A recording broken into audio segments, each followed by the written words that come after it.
The San Francisco 49ers are headed to a quarterback competition. Well, that's what we heard today from John Lynch, plus a lot more from the NFL owners meeting. We'll get into all that next on Inside the 49ers with Jack Hammer on the 49ers Wrap.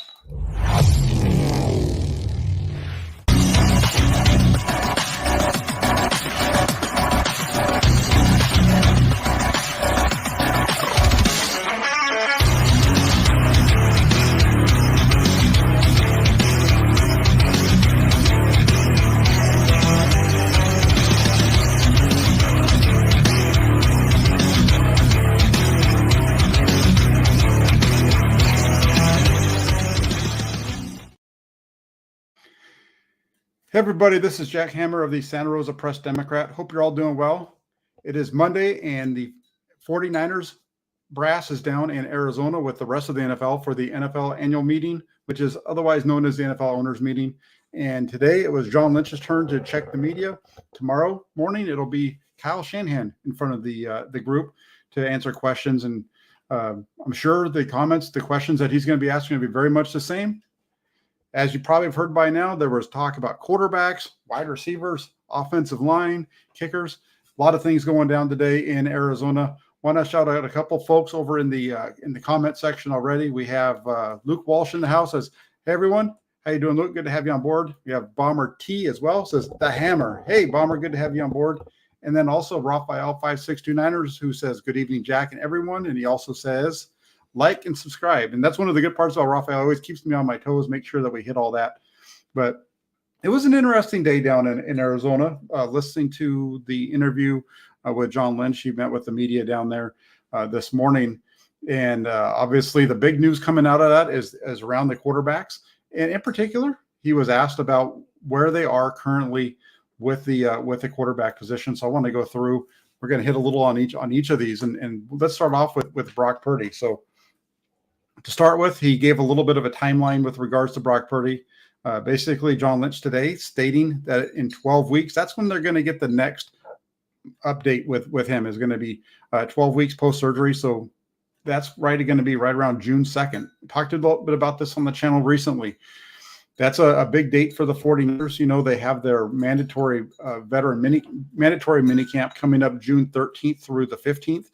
So right around about a week and a half, so almost 2 weeks before that, Brock Purdy will be getting his next update. And that's probably going to be around the time we hear of Brock Purdy starting to throw. Now, when you look at the throwing regimen that Brock Purdy is going to be on, it's going to be a ramp-up period. So it's not like he's going to jump straight from not throwing over the last 5 months to all of a sudden going in and throwing a football right away. It's going to be starting with things such as golf balls, tennis balls, progressively getting bigger, eventually throwing a Nerf football. Then he progressing all the way to he gets to a full-size ball.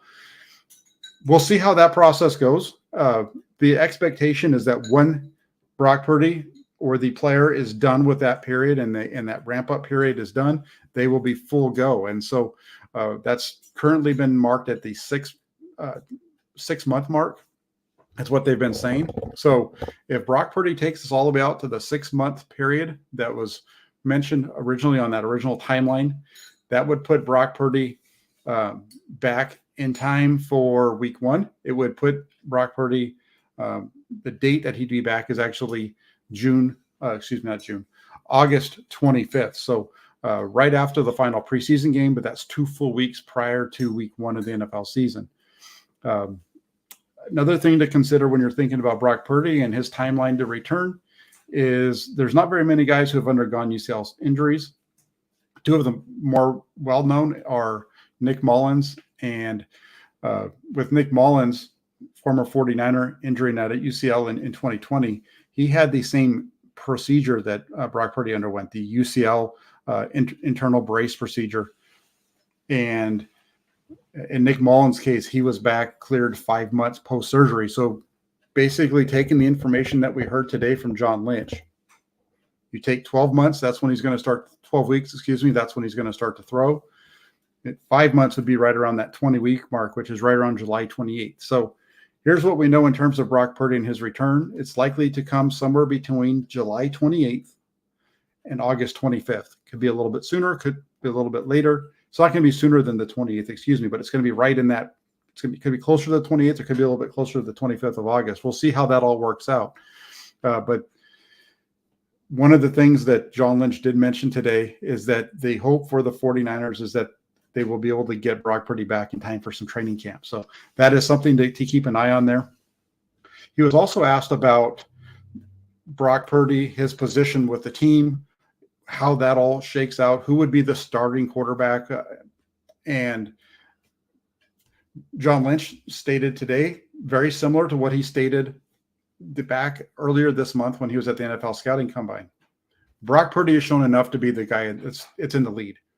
Brock Purdy, with his play last season, is the leader of the clubhouse. That shouldn't be a surprise to anybody. There seems to be some surprise maybe from some corners, but this shouldn't be a surprise, especially if you watched last season without having any kind of a biased approach to watching the game. If you just listen to what the 49ers management, with the 49ers coaching staff, what the 49ers players have been saying throughout the end of last season and the offseason so far, just listening to myself and some of the other reporters that don't have a dog in the fight as far as where things are with Brock Purdy, how the 49ers feel about that situation, how the 49ers offense ran over the second half of the season, all those different types of things. Nothing that we heard today is anything new. Nothing that we heard in terms of Brock Purdy being the leader in the clubhouse is a new comment with regards to what was said today by John Lynch. The one big takeaway was the timeline. And for that was when he said 12 weeks, that's when the next time period for him to be checked. And that's when he will begin throwing. That was a big number for me. And the reason that was a big number is because it's different. 12 weeks is different than 3 months.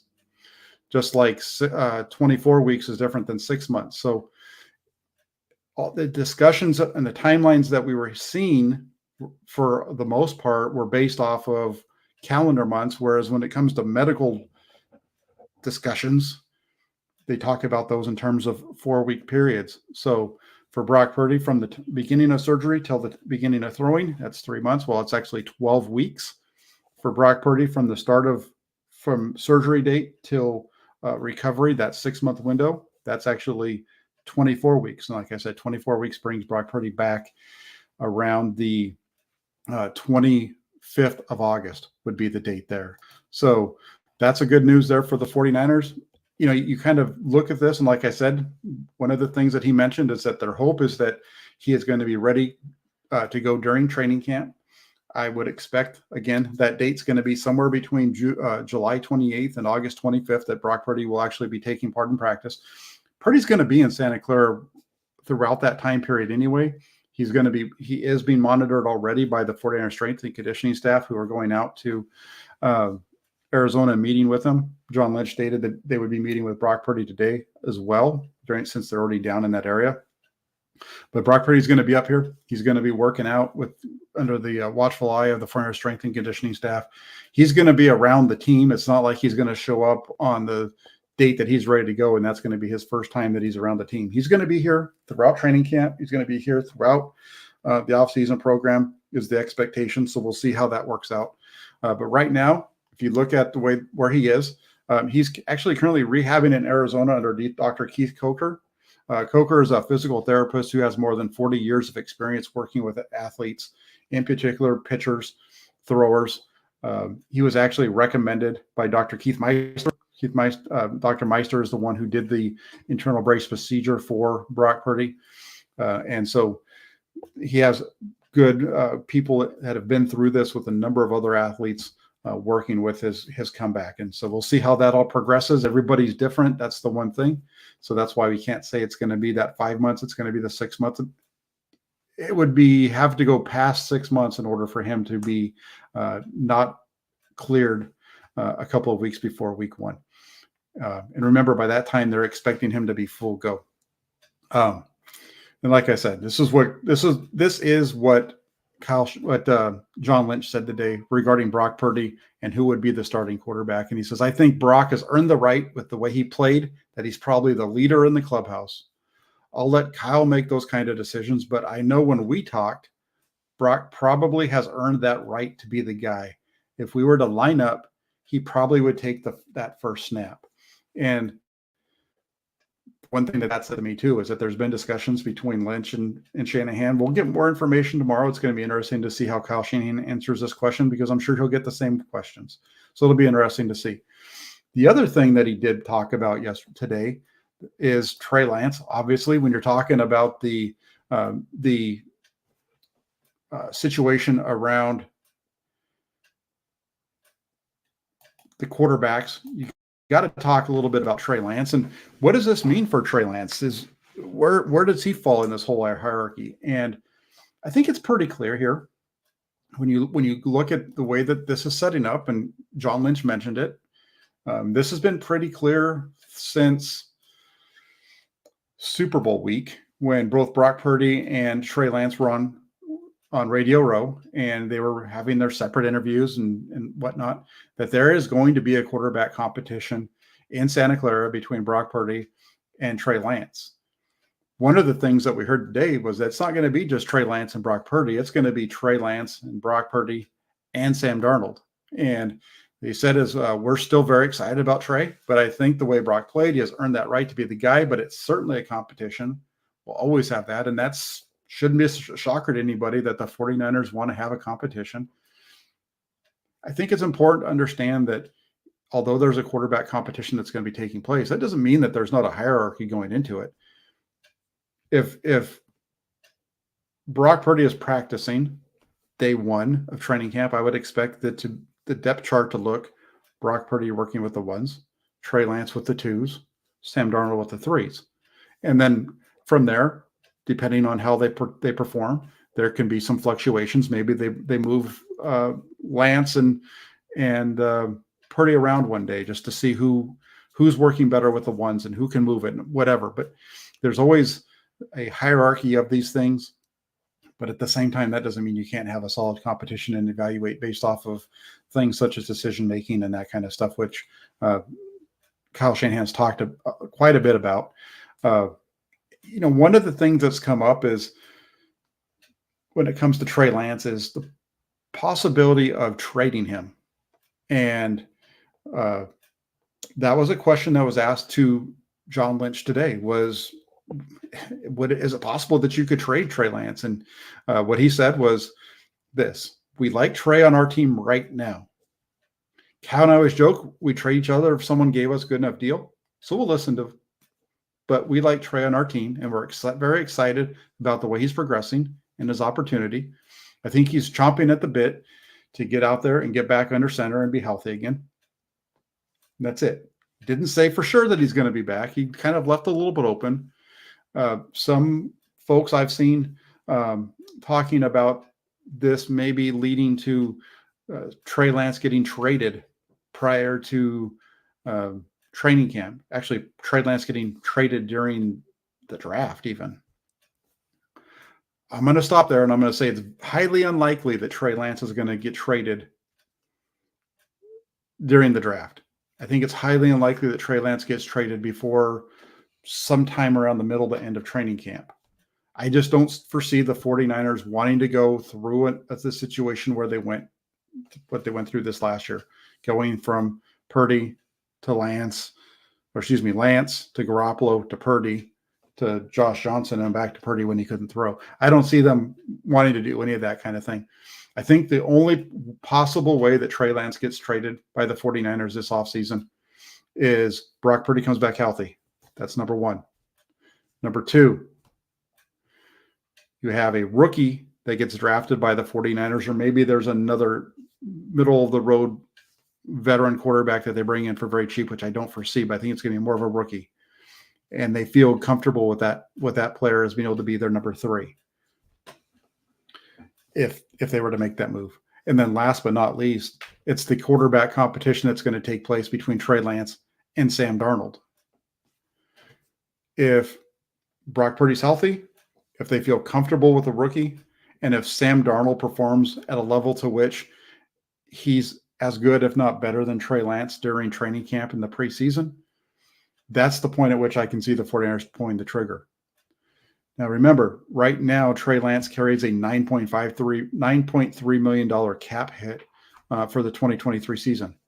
If they trade Trey Lance after June 1st, at any point after June 1st, so there's not a whole lot going on between June 1st and other than the one mandatory minicamp, there's not a whole lot going on between June 1st and the season beginning. So if they were to trade Trey Lance after that point, the 49ers would actually incur a savings of almost $4 million against the salary cap, from 9.3 to about 5.5 because of the post June 1 trade date. So that's, if a Trey Lance trade is going to take place, that's when it would happen. Now, in terms of Trey Lance getting traded during the draft, beyond what I just talked about as far as wanting to insulate themselves, there's a financial component to this as well.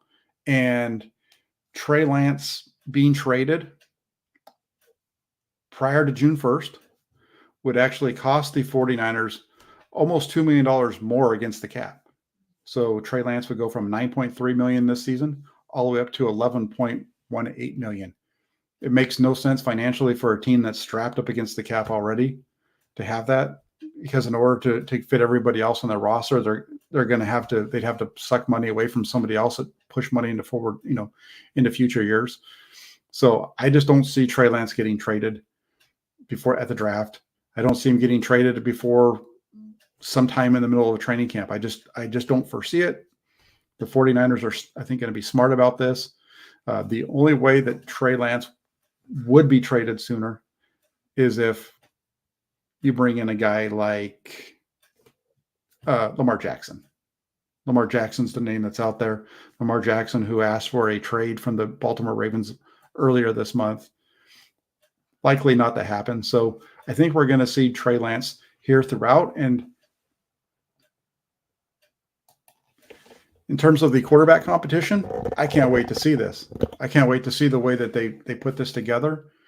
Again, now if Brock Purdy's fully healthy, he's going to be the first guy up. Then it's going to be Trey Lance, and then it's going to be Sam Darnold. Then there might be a rookie that gets thrown in there a little bit too. I'm going to say this about a potential quarterback competition between these three. Been watching some Sam Darnold film from his time at Carolina, which is his most recent stop. Sam Darnold was pretty good over the last 6 weeks of the season. I wouldn't say pretty good, but he was decent. Sam Darnold brings you all the things that Trey Lance brings you. There's not very much of a difference between these two. You can watch Sam Darnold on tape with Carolina, and you can see him run plenty of zone read. You can see him run a lot of play action. You can see him run a lot of that stuff. And that's one of the things that John Lynch talked about today, was that they like Sam Darnold because he does all the things that the 49ers look for in their system. The things that they can run, he seems to have a way of being able, he has that ability. I didn't realize he was as athletic as he was until I started really watching his film. I mean, I saw him running around and making those kind of plays on film from earlier years. But in terms of his ability to run the zone read, to run the option, just to run the ball in general, his ability to get out on the bootlegs and make throws there. Sometimes he misses them, but for the most part, he's able to get them. It's going to be an interesting matchup between Trey Lance and Sam Darnold. That's one of those ones during training camp. I think there's some folks that are sleeping on Sam Darnold because they remember a clip from 2018 when he talked about seeing ghosts. I think it was 2018 when that happened, when he was a rookie. He's not a rookie anymore. He's been around the block a little bit. Sam Darnold played at a decent level at the end of the season for a team that was pretty bad before Steve Wilkes took over after Matt Rule got fired there. So we'll see how this plays out, but it's going to be a lot of fun. And the way that this is going to go, again, it all depends on what happens with Brock Purdy. His time to return, when he's back in training camp, that's going to dictate how this quarterback competition is going to go. As John Lynch mentioned today, there's going to be a lot of snaps, though, throughout the offseason program, which is going to be starting up in the middle of May with their OTAs, 3 weeks OTAs, and then a 3-day mandatory minicamp in the middle of June.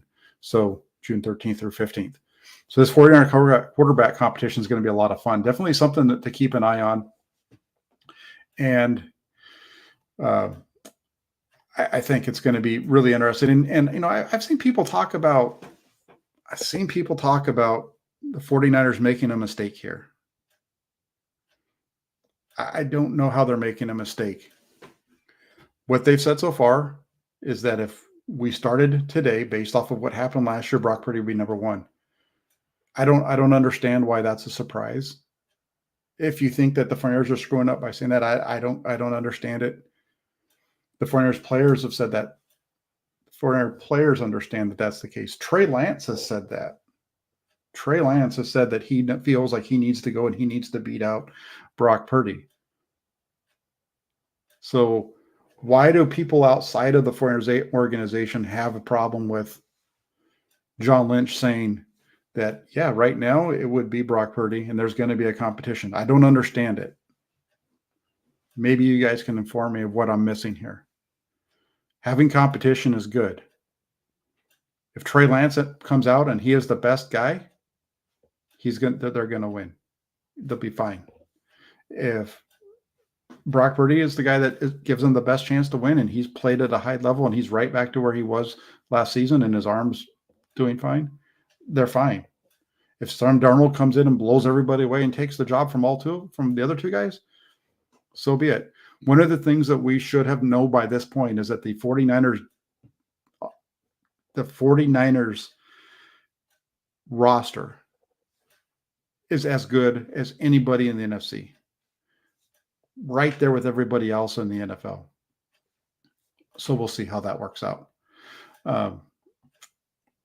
Joey says, no Lombardi trophy until the constant quarterback drama vanishes. I got to ask. I'm asking. You can maybe respond in the comments. Did the 49ers lose the 2021 NFC Championship game because of quarterback drama? Or do they miss it? Do they lose that game because, first off, Jaquiski Tartt dropped an interception that would have given the ball back around their own 35, 40-yard line with the lead? Or was it that had to do with the fact that Jimmy Garoppolo just missed a bunch of open throws? I don't think that there was anything going on around that time where there was any quarterback drama in San Francisco. I think it was Jimmy Garoppolo going out and missing throws. I don't think the 49ers lost in the NFC Championship game this year because of quarterback drama. This was Brock Purdy's team, and it was pretty clear that this was Brock Purdy's team going into Philadelphia, that everybody was very on board with what he could bring to the table. And that I don't remember very many people around 49ers Nation who were saying that the 49ers were going to lose because of the quarterback. I think most people had the 49ers winning that game if you're outside of Philly. Brock Purdy got hurt 6 plays into the game, but it had nothing to do with quarterback drama. So we'll see how that works out.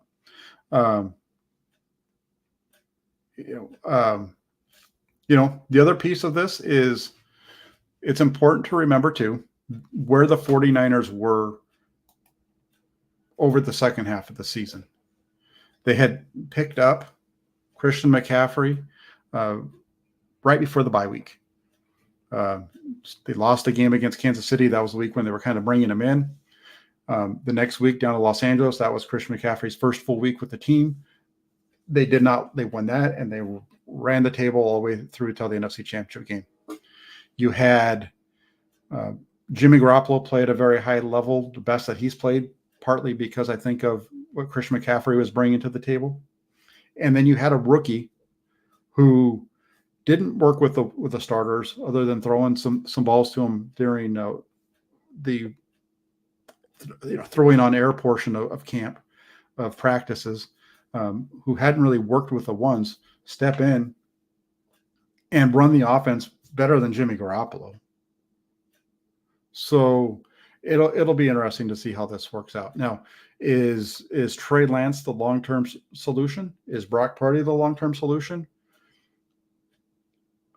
I think that we can look at this and we can say, based off of what the 49ers have done over the last 4 years, making it to the Super Bowl and NFC Championship game, 2 NFC Championship games. The only year that they didn't do it was when their starting quarterback got hurt and they had a backup and another backup who were just not good enough to get it done. That if any of the, whether it's Brock Purdy or Trey Lance, the 49ers are in a good spot, and they should have enough to get to the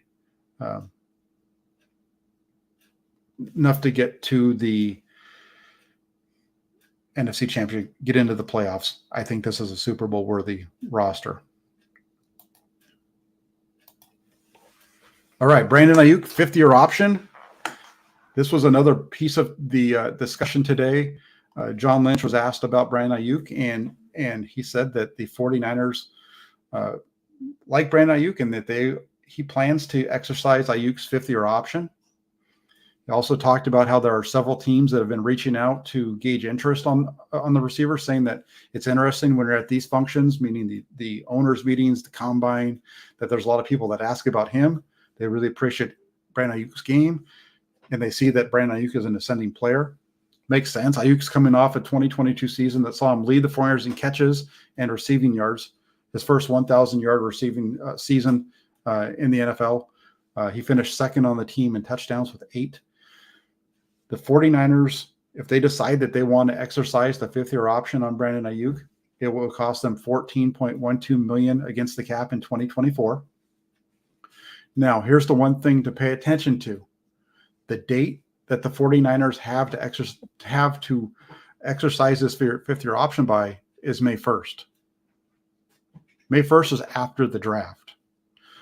Keep an eye on this one, because if, for whatever reason, Brandon Aiyuk's the draft gets here and Brandon Aiyuk's 5th-year option is yet to be picked up, keep an eye on that, because there's a possibility that he might be on the move. Not saying that it's for sure, but that's one of those things that kind of my antennas go up when the team says they're going to do something and then they just don't do it for a while. So Brandon Aiyuk, they say they're going to pick up his 5th-year option. They have until May 1st to do that. That's after the draft. If they're starting to look at making moves where they want to trade up into a higher pick, Aiyuk as trade bait might make sense for the 49ers. Personally, I think Brandon Aiyuk is one of the best receivers on the team.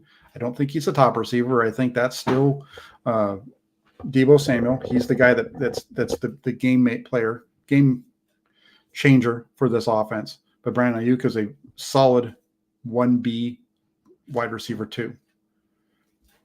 We'll see how this plays out, but Aiyuk has really good hands. They say they want to keep him around. Remember, it's going to be $14.12 million in 2024 if they pick up that 5th-year option. The 49ers have plenty of room. There's plenty of ways that they can make that number work if they decide to stick that in that direction instead of extending them. I did find one thing that Lynch did talk about around this topic when he was discussing this topic was the whole Trent Williams deal, and how with Trent Williams, because of his contract, you have to make decisions that can be tough. Those types of contracts. You have a big contract upcoming for Nick Bosa. Maybe the 49ers are in that situation and they realize that this is the time to cut him. We'll see. I don't think it's this year. I think the 49ers really want to get through one more season with Brandon Aiyuk. I really think this is a go all in type of season. But Brandon Aiyuk getting traded prior to the start of that 5th year taking place, that could happen. 49ers have done it before. They did it with DeForest Buckner in 2019, after the 2019 season into 2020. The 49ers had picked up DeForest Buckner's 5th-year option. They decided that they couldn't afford him. They traded him for the 13th pick in the draft. Something to keep an eye on with Brandon Aiyuk. Even if the 49ers pick up his 5th-year option, he could be trade bait next year. If they wait until after the draft, or if the draft comes up and they still haven't exercised that 5th-year option for Aiyuk, just something to keep an eye on.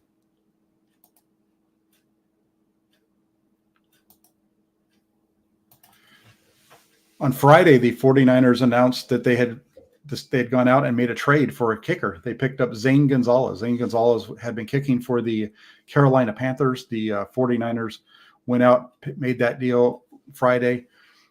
John Lynch was asked about this today, and his response basically was Zane Gonzalez is a kicker. He's an answer. but he's not necessarily the answer. When it comes to Zane Gonzalez, from what I understand, and listening to John Lynch today, there's the special teams coordinators, the special teams coaches of the 49ers like Zane Gonzalez. They like the strength of his leg. They like what he can bring to the table, but they're not necessarily sold on him. They're in a position where they needed to get a kicker. They needed to fill the spot. This is a nice, cheap way of doing it. This is a team that's, instead of spending over $4 million on a kicker like they've been doing, or they would have had to do with Robbie Gould, now they have a kicker for about $1.4 million, non-guaranteed contract, and all it cost them was possibly a 7th-round draft pick in 2024. I think the 49ers are going to be drafting a kicker this year. I think there's going to be a competition between that drafted kicker and Gonzalez. Let the best man win, and that's the guy who's going to be the kicker for the 49ers in 2023 and possibly beyond. If it's a rookie, it's even a better deal, because instead of it being over $1 million, it's going to be probably in that low $940,000 to $800,000 range. If they get him with their top pick in the draft and in the 3rd round, I think it's $940,000 would be his cap hit. So they'd even save some money there. So good move by the 49ers here. Gonzalez has a strong leg, but he's also a guy that's can't stay healthy. That's why he missed last season. He had injured himself warming up during the last preseason game. Missed the entire year. Part of the reason he was in Carolina was because he got injured in 2020 when he was a member of the Arizona Cardinals. Injured there. Cut. Zane Gonzalez is a guy who was originally drafted by the Cleveland Browns, made it through his rookie season. 2 games into his second season, was released after missing 4 field goals in a game that the Browns lost by a single point. He missed a field goal, 2 extra points, and then with 3 seconds left, missed another field goal, lost the game. Zane Gonzalez was let go. That is now the one kicker the 49ers have on the roster. Don't expect to see him back with the 49ers. I think, like I said, you're going to see a competition at the kicker spot in San Francisco between Zane Gonzalez and a rookie, and we'll see how that plays out. And last but not least today, the news that was brought was Matt Pryor, the signing of Matt Pryor. The 49ers have been making a run on offensive linemen, just stockpiling offensive linemen left and right. Makes a lot of sense. Pryor was originally drafted by the Eagles in the 6th round back in 2018. So he's been in the NFL for 5 years. He spent his first 3 in Philadelphia. He spent the last 2 with the Colts. He's appeared in 60 regular season games over those 5 years. He's made 24 regular season starts, and he made 1 postseason start, that coming with the Philadelphia Eagles. He's the thing that you like here about Pryor is he's extremely versatile. He's played everywhere along the offensive line except for center at some point in his NFL career. But he's primarily played on the right side of the offensive line. He's played over 630 snaps at either right tackle or right guard throughout his career. So when you start to look at the way that this thing sets up, talked a little bit about this last week when the 49ers brought in John Feliciano, that there maybe what you're going to see is a competition at right tackle between Spencer Burford and Colton McKivitz. Well, maybe we're going to see a competition that involves Burford, McKivitz, and now Matt Pryor. Or maybe Matt Pryor is going to be having a competition at right guard. Again, they have a lot of guys across the front now that are very interchangeable. I think the center position is pretty much locked down. I think they're pretty locked in at left guard with Aaron Banks. I think they're locked in at left tackle. Obviously, they're locked in at left tackle with Trent Williams. Right tackle, they say that they like Colton McKivitz. We'll see how much they actually like him. John Lynch today said Colton is the guy right now. We just signed Matt Pryor, we're talking about here. And that's the guy who started some games in the league, but they really like Colton. Have for a long time. His confidence And then he talks about that game back in 2021 that he filled in for Trent Williams down in Los Angeles. Went in there and did a really good job at left tackle. If you watch that game, I don't know if he played all that great in that game, but was good enough for the 49ers to win. He's been a good swing tackle. Colton's a good player. He'll get a crack at the job. There will be a competition, but we're excited about him being able to man that job. I think it's going to be an all-out battle along the offensive front as well. At right tackle, between a guy like Matt Pryor, Colton McKivitz, I think they're going to be picking up another one through the draft as well. The 49ers aren't done. They have all these 11 picks. John Lynch today talking about not necessarily wanting to trade up because he doesn't see much difference between the guys at the top of the draft and the guys in the middle rounds. We'll see how that all plays out. I think we might see a slight trade up, but I don't see them trading up into the second round, and definitely not up into the top of the second or the first round unless they're trading a player. They just don't have the draft capital to do that. But again, the 49ers bringing in Matt Pryor, this isn't anything that should move you in any direction other than this is a guy who decent player. He's going to compete with Colton McKivitz. I think there's going to be a rookie that's going to come in and he's going to compete with both of them. So we'll see how that all plays out for the 49ers during training camp. Jalen Moore is also there. That's a good mention. Black 59 Razor says Jalen Moore. I will say this about Jalen Moore. I think there's a reason that they are bringing in all these other guys. I think there's a reason why they're, other than the fact that they need to have 15 offensive linemen by the start of training camp. Jalen Moore struggled massively last year anytime he was on the field. I struggle to see him making a step to where he has any type of a role on this team in 2023. So there you have it. An interesting day, and it's going to be even more interesting tomorrow. Again, John Lynch spoke today down at the NFL owners meeting. Tomorrow, it's going to be Kyle Shanahan's turn. What are we going to hear from the head coach of the 49ers? I'm sure the same questions are going to be asked in terms of the quarterback position, in terms of the wide receivers, in terms of the offense, in terms of the defense, especially with the new defensive coordinator that's taken over in Steve Wilks. It's going to be really interesting tomorrow. I'm looking forward to hearing what Kyle Shanahan has to say. But as far as John Lynch, Brock Purdy's the leader in the clubhouse. There's going to be a quarterback competition in Santa Clara between, for sure, Trey Lance and Sam Darnold, possibly Brock Purdy if he's healthy enough to go during training camp, which they are hoping. And Brandon Aiyuk, they expect to pick up the fifth-year option. Let's see how that works. As far as the last question here, we have Joe E. wants to know, Jack, is there a particular offensive lineman you want us to draft? Blake Freeland out of BYU is a name that makes a lot of sense to me. This is a guy who, big guy, 6'7", 305, as Red Eye points out, but he is very, very athletic.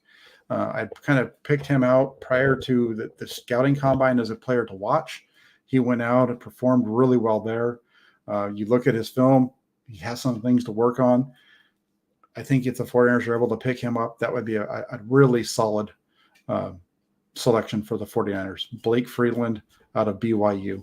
That's my pick. If you were asking me if there's one offensive lineman that I want the 49ers to draft this year, it would be that player. Blake Freeland, BYU, to play right tackle. So I want to thank everybody for taking the time to tune in tonight. If you guys can do me a favor on your way out, like at the top of the show, I talked, Raphael likes to always come in and he does a great job of reminding. But if you guys can do me a favor, if you guys can please, before you leave, hit that like button. The like button and those likes are what kind of are the lifeblood on YouTube. They really help to get the signals amplified.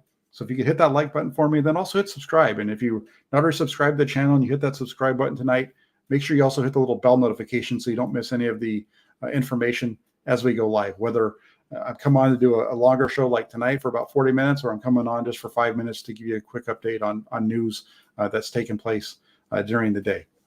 That bell notification will let you know that we're live. And then last but not least, if you guys can let your friends and family know, if there's people that you know that are 49ers fans, let them know about this guy over on YouTube, Inside the 49ers with Jack Hammer. my goal is to make this a 49ers community where you guys and gals can come over here and we can have a conversation about the 49ers on a regular basis, pretty much every night, just kind of chat about it.